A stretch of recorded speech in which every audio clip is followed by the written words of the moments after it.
एक बार एक पंडित जी थे।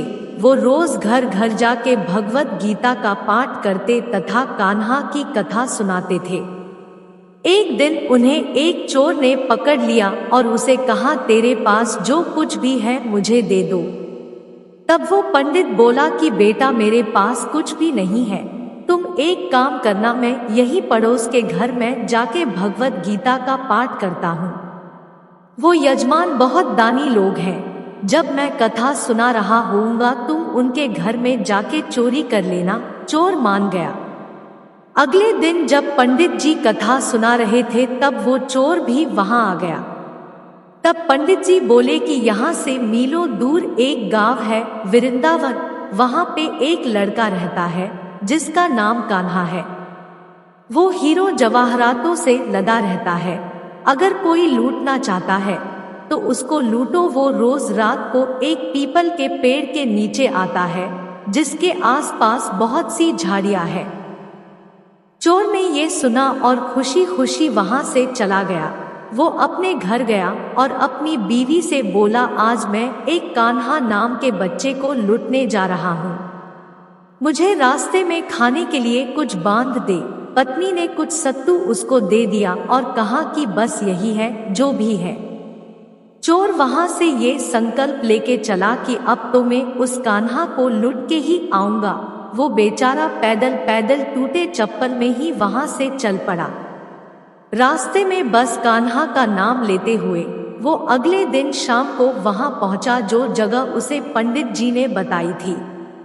अब वहां पहुंच के उसने सोचा कि अगर मैं यहीं सामने खड़ा हो गया तो बच्चा मुझे देख के भाग जाएगा, तो मेरा यहाँ आना बेकार हो जाएगा। इसलिए उसने सोचा क्यों न पास वाली झाड़ियों में ही छुप जाऊं। वो जैसे ही झाड़ियों में घुसा, झाड़ियों के कांटे उसे चुभने लगे। उस समय उसके मुंह से एक ही आवाज आई, कान्हा कान्हा। उसका शरीर लहूलुहान हो गया पर मुंह से सिर्फ यही निकला कि कान्हा आ जाओ। अपने भक्त की ऐसी दशा देख के कान्हा जी चल पड़े। तभी लक्ष्मी जी बोली कि प्रभु कहाँ जा रहे हो, वो आपको लूट लेगा। प्रभु बोले कि कोई बात नहीं, अपने ऐसे भक्तों के लिए तो मैं लुट जाना तो क्या मिट जाना भी पसंद करूंगा। और ठाकुर जी बच्चे का रूप बना के आधी रात को वहां आए। वो जैसे ही पेड़ के पास पहुंचे चोर एकदम से बाहर आ गया और उन्हें पकड़ लिया और बोला कि ओ कान्हा, तूने मुझे बहुत दुखी किया है। अब ये चाकू देख रहा है ना, अब चुपचाप अपने सारे गहने मुझे दे दे। कान्हा जी ने हंसते हुए उसे सब कुछ दे दिया। वो चोर हंसी खुशी अगले दिन अपने गांव में वापस पहुंचा और सबसे पहले उसी जगह गया जहां पे वो पंडित जी कथा सुना रहे थे। और जितने भी गहने वो चोरी करके लाया था उनका आधा उसने पंडित जी के चरणों में रख दिया। जब पंडित ने पूछा कि ये क्या है, तब उसने कहा, अपने ही मुझे उस कान्हा का पता दिया था, मैं उसको लूट के आया हूँ और ये आपका हिस्सा है। पंडित ने सुना और उसे यकीन ही नहीं हुआ। वो बोला कि मैं इतने सालों से पंडिताई कर रहा हूँ, वो मुझे आज तक नहीं मिला। तुझ जैसे पापी को कान्हा कहाँ से मिल सकता है। चोर के बार बार कहने पर पंडित बोला कि चल, मैं भी चलता हूँ तेरे साथ वहां पर, मुझे भी दिखा कि कान्हा कैसा दिखता है। और वो दोनों चल दिए। चोर ने पंडित जी को कहा कि आओ मेरे साथ यहाँ पे छुप जाओ।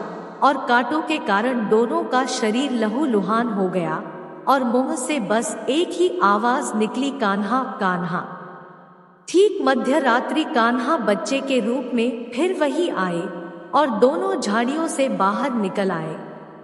पंडित की आंखों में आंसू थे। वो फूट फूट के रोने लग गया और जाके चोर के चरणों में गिर गया और बोला कि हम जिसे आज तक देखने के लिए तरसते रहे, जो आज तक लोगों को लुटता आया है, तुमने उसे ही लूट लिया। तुम धन्य हो।